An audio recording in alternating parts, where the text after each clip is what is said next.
मैं इससे पहले कुछ और करने वाला था, लेकिन हमारे देश में जिस तरह की घटनाएं घट रही हैं, तो एक हिंदुस्तानी इस देश का एक युवा होने के नाते मैं अपना फर्ज समझता हूं कि मैं अपने समाज, अपने लोगों को उसे एक सही राह दिखाऊं, एक सच्ची राह दिखाऊं जो हमारे हिंदुस्तान की नींव है।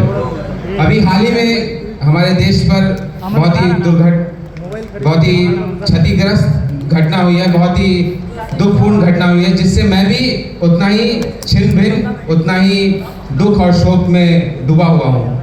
लेकिन पहले इंसान जो था वो तिरछी भालों, तीर कमानों से लड़ता था, फिर और विकसित हुआ तो वो गोला बारूद हथियारों से लड़ने लगा, फिर और विकसित जब हुआ तो वो एटम बॉम्ब, मिसाइल, टैंकों से लड़ने लगा। आज का जो मॉडर्न युग है, लोग सामने सामने से नहीं लड़ते हैं।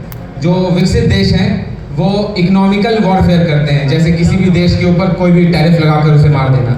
उसी तरीके से एक और है साइकोलॉजिकल वॉरफेयर, जो हमारे देश पर अभी कुछ दिन पहले आपको देखने को मिला कि हमारे हिंदुस्तानी भाइयों को तो मारा ही मारा, लेकिन हमारे देश के अंदर भी हम लोग बढ़ जाएं उसकी भी कोशिश की गई। लेकिन ये मेरा देश बहुत महान है, ये हर उस दुश्मन, हर किसी के नापाक इरादों को हमेशा से नाकाम करता आया, और मेरे देश ने ये दिखा दिया कि हम एक है और हमेशा से एक रहेंगे। अब फिर भी लेकिन मेरे जैसा हिंदुस्तानी इस चीज़ से और ज़्यादा चिंतित रहा, और इतना चिंतित कि मैं उस रोज़ पूरी रात सो नहीं पाया। एक वक्त तो इतना बेवकूफ़ की तरह मैं सोचने लगा कि काश मेरा नाम सैयद मोहम्मद सैफुल्लाह खालिद ना होता। लेकिन मैं अशफाक, बिस्मिल, भगत सिंह, आज़ाद, बोस, टैगोर, अंबेडकर, फूले जैसे वीर सपूतों का अनुयायी हूँ, फॉलोअर हूँ, तो इसलिए मैं निराश नहीं हो सकता, कभी नहीं हो सकता। एक छोटा सा एग्जांपल देना चाहूँगा कि मान लीजिए कि हमारा ये देश जो है, हमारा ये कैंपस है Bele Shankarpur Rajiv Gandhi memorial Ayurvedic college and hospital, जिसके मुखिया हमारे प्रिंसिपल सर हैं तापस कुमार मंडल, और हमारे जितने भी टीचर्स हैं वो हमें अपना परिवार समझकर पूरी निष्ठा और पूरे अपने कर्तव्यों का पालन करते हुए हमें पढ़ाते हैं। हम इस कैंपस में बहुत अलग अलग भाषाओं से, अलग अलग क्षेत्रों से आते हैं, किसी की भाषा अलग है, किसी का स्टेट अलग है, लेकिन फिर भी हम यहाँ पर एक साथ एक बनकर रहते हैं, एक दूसरे का साथ निभाते हुए जीते हैं। बहुत लोग कुछ बोलते हैं कि मुझे सेकुलर नहीं रहना, मुझे लिबरल नहीं रहना, लेकिन आप नहीं जानते शायद कि यही कुछ विचारधाराएं हैं, सेकुलरिज्म, लिबरलिज्म, सर्वधर्म समभाव, जो हमारे इस कैंपस को चलाती हैं। अगर ये विचारें अगर इस देश में काम नहीं करेंगे तो ये कोई देश नहीं चल सकता और ये कैंपस भी नहीं चल सकता। तो एक बात याद रखिए कि हमारा देश की जो असली नींव है वो यही है। तो खैर जो भी हो, तो मैं हमारे देश में चाहे कोई कितनी भी नफरत फैलाने की कोशिश करे, लेकिन उस हर नफरत, हर हिंसा का जवाब मेरे हिंदुस्तान के पास है, जो मेरे जिस्म की हर कतरे कतरे में बहता है। मेरा हिंदुस्तान उस नफरत, उस हिंसा के जवाब में आज यहाँ पर वो हिंदुस्तान खड़ा हुआ है।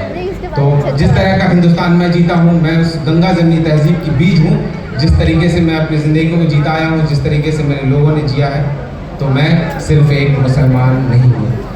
मैं सिर्फ एक मुसलमान नहीं हूँ, मैं वो हूँ जिसने ईद की सेवइयाँ खाई हैं। सॉरी, मैं एक बात पूछना चाहता हूँ धर्म के ठेकेदारों को, मैं औकात दिखाना चाहता हूँ देश के उन गद्दारों को, मैं सच बताना चाहता हूँ भोले भटके उन बेचारों को, मैं अपने दिल की तकलीफ दिखाना चाहता हूँ एक हिंदू को नहीं, एक बस कुछ अपने हिंदी यारों को कि मैं सिर्फ एक मुसलमान नहीं। क्या चीज? मैं वो हूँ जिसने ईद की सेवइयाँ खाई है, मैं वो हूँ जिसने होली पे भंग चढ़ाई है, मेरी आंखों ने बकरीद में बकरे कटते देखे हैं, और मैंने काली की बली में खुशियाँ भी मनाई है। मैंने मुहर्रम के ढोल पीटे हैं, मैंने मुरली की बंसी बजाई है, मैंने दरगाहों के धागे हाथ में बांधे हैं, मैंने बहन से राखी भी बनवाई है। घर में अनवार मेरे अब्बा हैं और स्कूल में राम भी मेरा भाई है। घर में मेरी अम्मी खाला और बाहर भी मेरी माता ताई है। कुरान को पढ़ना घर में सीखा, कुरान को पढ़ना घर में सीखा, और स्कूल में टीचर ने गीता भी पढ़ाई है। बस कहने को हूँ एक मुसलमान, हर धर्म से शिक्षा पाई है। अरे दूर क्यों जाता है तू मुझसे कुछ पॉलिटिकल चीज़ों की वजह से? अरे दूर क्यों जाता है मुझसे तू मेरे धर्म को लेकर? ये मैंने कहाँ बनाई है? अगर धर्म ही दिक्कत है सारी, तो ले मैं भूला, अब तू भी भूल। ये देख ना घड़ी कैसी हो आई है, वापस आ जा, मैं भी तेरा भाई और तू भी मेरा भाई है। क्योंकि मैं, अगर आप इस तरीके से देखिएगा, तो मैं भी कलाम हूँ, मैं भी अशफाक हूँ, मैं भी बिस्मिल हूँ, मैं भी वीर अब्दुल हमीद हूँ। और उस क्या बोलते हैं कि 5 वक्त चूमे इस ज़मीं को लिए पुख्ता ईमान हूँ, तू करे आरती मैं भी तो आज़ान दूँ, तेरे मेरे बीच में आए हैं शैतान की। मेरा मन कहे अपने देश से धर्म जाति वाले जड़ों को उखाड़ दूं, जो बांटे हमें ऐसे नेताओं को गाड़ दूं, कट्टरवादी सोच का देशवासियों को मेरे चराया बुखा की। नागरिक बन भाई ना बन पालतू, बात करे मेरे हक किए भेजे में डाल तू।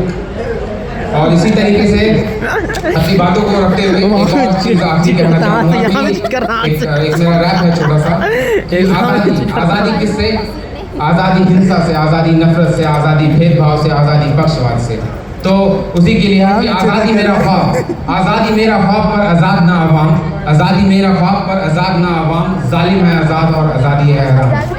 कितने सारे दर्द मेरे सीने में, कितने सारे दर्द मेरे सीने में, जी रहा नहीं अब जीने में, मर चुके हैं लोग पहले जीने से, कल जो घूमते थे साथ आज डर रहे हैं साथ जीने में। जहर बन गया जो घुल रहा है सीने में, मतलबी निजाम से घुल रहा हूँ जीने में, और सो गया खुदा जब आ गए कमीने पे। बेड़ियाँ है बन गई बेमज़ा है जीने में, जिंदगी हराम है हर दिन जो शाम है, झुक गए सर जो कर रहे सलाम है, सिल चुके हैं लब बाकी खा रहे सलाम है। गौर से देखिए हो गए बयान, लाज खोले अब इकनॉमी अपनी गिर रही, ले रहा है डॉलर फिर भी जनता अपनी हंस रही, फंस गई है खेल में अंधेरे लरेल में, अच्छे दिन है कहाँ हो गया सब खेल में, फंस गए ये बद दिमाग शातिरों की जेल में, हो गया शुरू अब जो खूनी खेल ये, रुकने वाला नहीं हाँ रख के देगा खेल ये, खुद को देगा बल अपनी जान लेके चैन ये, कितने सारे दर्द मेरे सीने में।